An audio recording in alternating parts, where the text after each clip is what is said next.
How does one cleanse their heart from hatred for someone who does wrong to them day in, day out?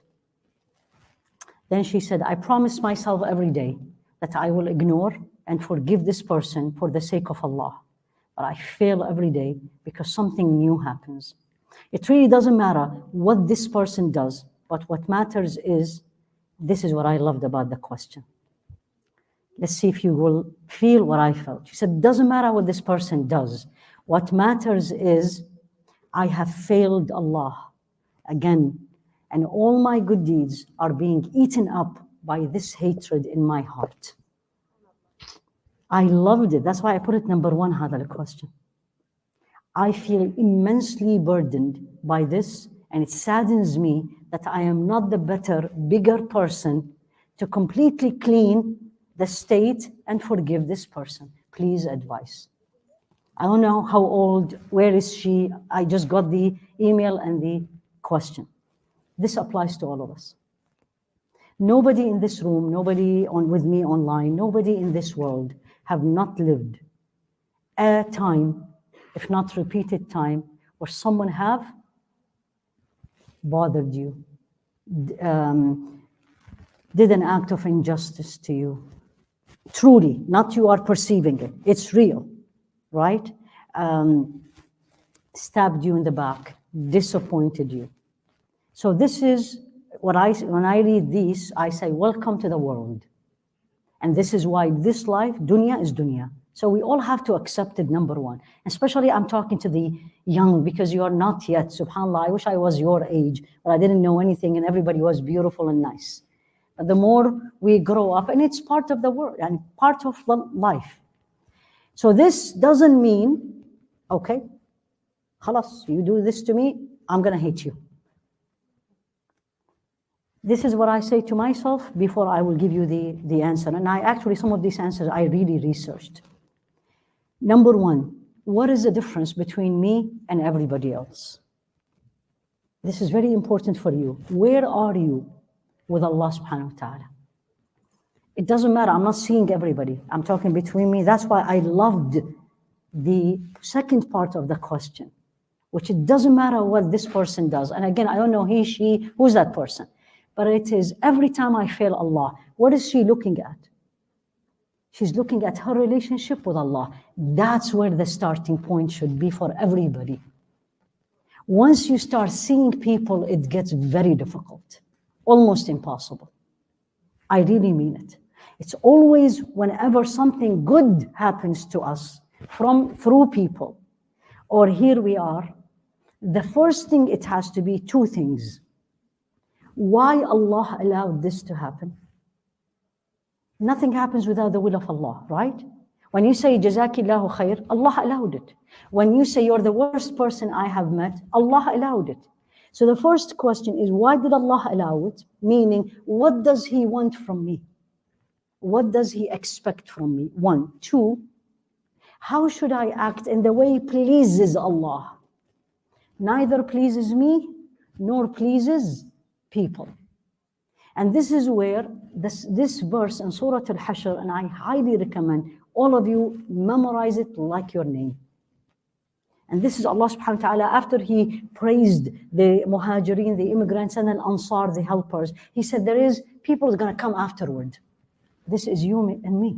وَالَّذِينَ جَاءُوا مِن بَعْدِهِمْ, they came afterward. يَقُولُونَ رَبَّنَا اغْفِرْ لَنَا ذُنُوبَنَا. Look at the sequence. Number one, Ya Allah, forgive our sins. What does that mean? I probably have done this. Maybe I didn't do it intentionally. I am sure I've hurted somebody. I'm not an angel. None of us are. But usually what happens, we don't see our faults. We don't see our mistakes. And if someone comes and tells you your mistake, that's when you know who you are. How do you take that mistake? So number one, I will say, Allah subhanahu wa ta'ala allowed it. And then what does He want from me? Those who comes afterward, يَقُولُونَ رَبَّنَا اغْفَرْ لَنَا ذُنُوبَنَا. Ya Allah, please forgive my sins. And not only for me, I'm not selfish. وَلِإِخْوَانِنَا الَّذِينَ سَبَقُونَا بِالْإِيمَانِ. And everybody that came before me, believers. Now comes the point, because the question is the feeling in the heart. وَلَا تَجْعَلْ فِي قُلُوبِنَا غِلًّا لِلَّذِينَ آمَنُوا. Ya Allah, don't put in our hearts ghil. It is not only anger and hate, it's a combo. It's malice. When you see that person, she or he, you really don't want to see them. And everything inside you changes. And you say, I don't want to see her, I don't want to see him. And then if any word comes in, what's the response will be? Immediately you have to say, رَبَّنَا لَا تَجْعَلْ فِي قُلُوبِنَا غِلًّا الَّذِينَ آمَنُوا. Ya Allah, don't put in our hearts hatred to anyone just because they are, what? Believer. This is what the verse said. It doesn't matter. Not all believers are angel, not everybody does perfect, right? So number one, and this happens to me and I'm sure happens to you, and this verse, literally, like you put anesthesia on a wound. Immediately you look at this person and say, رَبَّنَا لَا تَجْعَلْ فِي قُلُوبِنَا غِلًّا الَّذِينَ آمَنُوا. Ya Allah, don't put, you're begging Allah, you're turning to Him. This is an act of worship. You will be rewarded, I'll be rewarded. لا تجعل في قلوبنا غلا الذين آمنوا. Don't put any hatred inside me. Doesn't matter what they did. The other verse, which will help you not only clean your heart, but also makes you react in a best way, is when Allah subhanahu wa ta'ala said it to Sayyidina Abu Bakr. And you all know the story. When Sayyida Aisha was accused, and then who spread the rumor? Now imagine you live in here, and everybody in town is talking about you. Not negative, in the worst case scenario. And you are the daughter of Abu Bakr and the wife of Rasul alayhi salatu wasalam. Who spread the rumor? Who said, did you hear? Text, share, was his relative. His relative is poor and Sayyidina Abu Bakr always spent on him. So here the scenario is that Sayyidina Abu Bakr didn't do anything. On the contrary. And this man, out of weakness, just spread it. I mean, how many times do we say things and you say, why did I say it? And then Sayyidina Abu Bakr naturally, this is his daughter, said, that's it. I'm not spending a penny on this man. Fear or not? Fear or not? And Allah revealed the verse. It's in Surah An-Nur. وَلَا يَأْتَلِ أُولُو الْفَضْلِ مِنْكُمْ وَالسَّعَةِ أَن يُؤْتُوا أُولُو الْقُرْبَى وَالْمَسَاكِينَ وَالْمُهَاجِرِينَ فِي سَبِيلِ اللَّهِ فَاعْفُوا وَاصْفَحُوا. This is the million underlines. فَاعْفُوا وَاصْفَحُوا. How can I do this, Ya Allah? أَلَا تُحِبُّونَ أَن يَغْفِرَ اللَّهُ لَكُمْ وَاللَّهُ غَفُورٌ رَحِيمٌ. And so what Allah is saying, He's saying those who have wealth and Allah has expanded their sustenance, do not stop spending. Specifically, this is Sayyidina Abu Bakr. Do not stop spending on those who are poor and they are immigrants for the sake of Allah. And then, what will make me do it? Now, this is very easy said. This is not easy done. I mean, think of all the scenarios.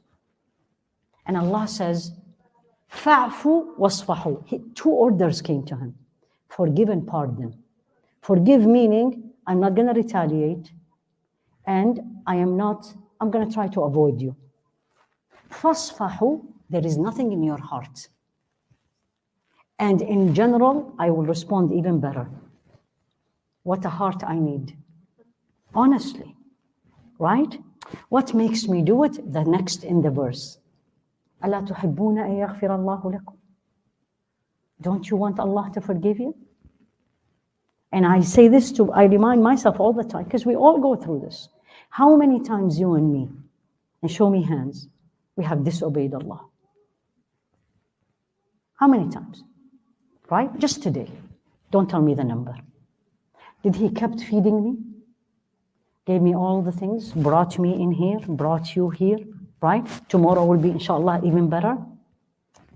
أَلَا تُحِبُّونَ أَن يَغْفِرَ اللَّهُ لَكُمْ. Don't you want Allah to forgive you? The answer is, and that's what Sayyidina Abu Bakr did. Na'am Rabbi. He immediately talked to Allah. Bala wa Rabbi. By Allah, yes. And he not only spend or reinstate the payment, you know what he did? He gave him even more. So this case has two parts. Parts is me internal. So this is what we have to do. And this is not going to be a day or two. This is constant. And then in your salah, in your dua, you say this dua. Clear my heart. If you don't know the ayah, you say, clear my heart. Don't let my heart have any grudges, hate on anybody. Now, second, this person is day in, day out. Try to avoid that person as much as you can. Again, she didn't explain what is the relationship. But if this is a friend, absolutely pull away. They will not change.